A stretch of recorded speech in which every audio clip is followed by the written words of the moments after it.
Okay, my name is Dr. Alyssa Cohen here with Pelvic Floor for Moms. We're talking about stress incontinence today. I've gotten a question a few times recently, so I thought I'd make a video on it about leaking during pregnancy. This patient in particular was 17 weeks pregnant, struggling with some incontinence, and so that's what spurred the video, but also applicable postpartum, even if you haven't had kids and you leak when you cough or sneeze, things like that. These concepts are still going to be applicable, so this is for everybody.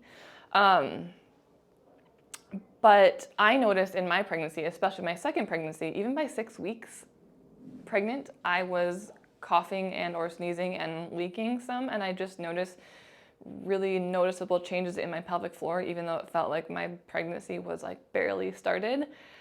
And I just had to spend a little bit of time re-educating those muscle groups to function better now that my pelvis and my tissues and things like that were changing. So sometimes incontinence needs to do some strengthening to get the leaking to stop, but sometimes we just have to re-educate and retrain how those muscles are working, and it can be a really fast process sometimes. So that's what this is for. So diaphragm, pelvic floor move like a piston system. When we inhale, diaphragm drops, pelvic floor lengthens. So that's where we're going to work on, letting go, lengthening pelvic floor range of motion. On that exhale, diaphragm lifts, pelvic floor lifts. So we use that exhale to engage core and pelvic floor for stability when we exercise. But a sneeze and a cough is just a really fast exhale. So our diaphragm lifts and our pelvic floor should lift. It's a fast, forceful exhale. So our pelvic floor has to respond quickly to lift and engage to hold in that pee. And it's that process that doesn't happen very well for people sometimes, and that we can really work quickly to re-educate and learn how to, those muscles are supposed to function. So we're going to talk about a few exercises, and then we're going to talk about a few other tips and tricks for sneezing. So I'm going to go to the floor here. The first thing that I always talk about is candle breath, meaning that exhale, diaphragm lifts, pelvic floor lifts. And so just starting to practice that a little bit and getting really good at that, so that when you do sneeze, your body might respond a little bit more quickly. So we're doing that nice inhale, which is a whole nother story, but inhale.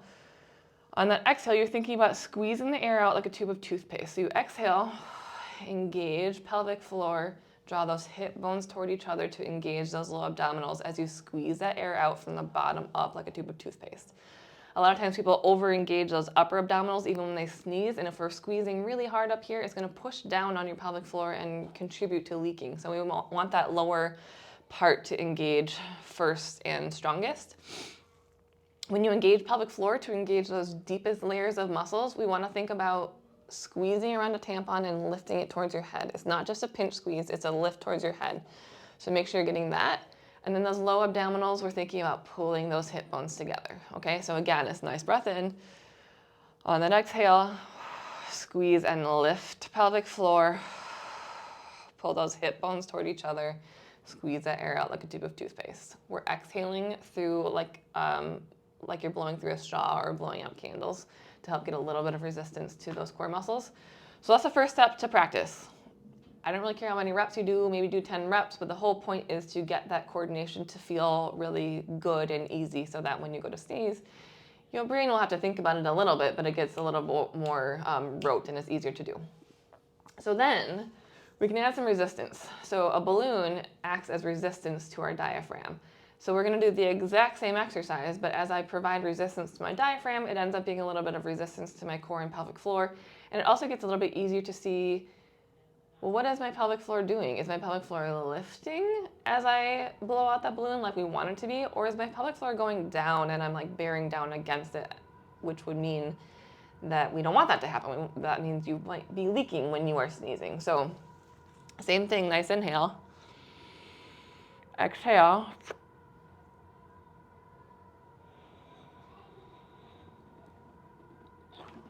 On that exhale, we're thinking lift and engage from the bottom up, squeeze and engage pelvic floor, engage those low abs.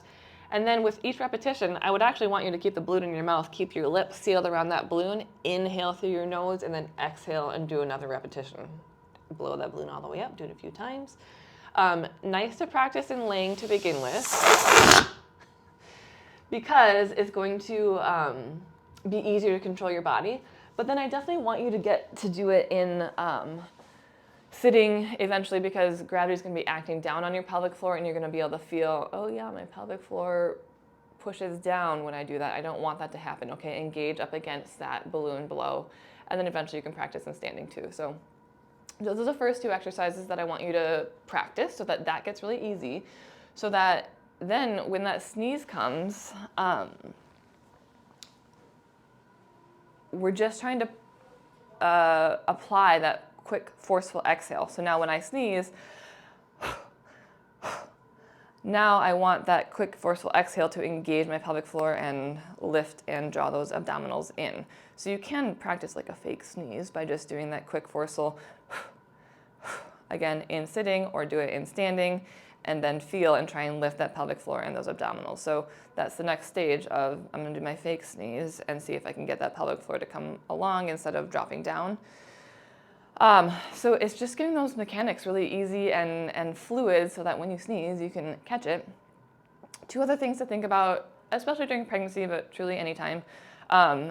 Because we want that diaphragm and pelvic floor to stack up on top of each other to make that nice core canister, that piston system work effectively, if we sneeze and go achoo and we crunch our core canister, it's going to push down on our pelvic floor. So doing your best to, when you sneeze, keep stacked posture nice and tall. And we get that sneeze, achoo, and I don't throw myself down, I stay nice and tall, get that piston system to work effectively. So that's another thing to think about. And then definitely as my pregnancy progressed, using some external support. So as we widen our base of support or provide some external stability, it can help our core work better. So I would just grab onto like even like a cabinet handle or put my hand on a desktop or things like that when I sneeze to provide that external support. And that would help a lot too, just to help my core do better as my belly grew. So that's another tip that is easy to apply and might help a lot with that incontinence. So I hope that helps. Let me know if you have questions.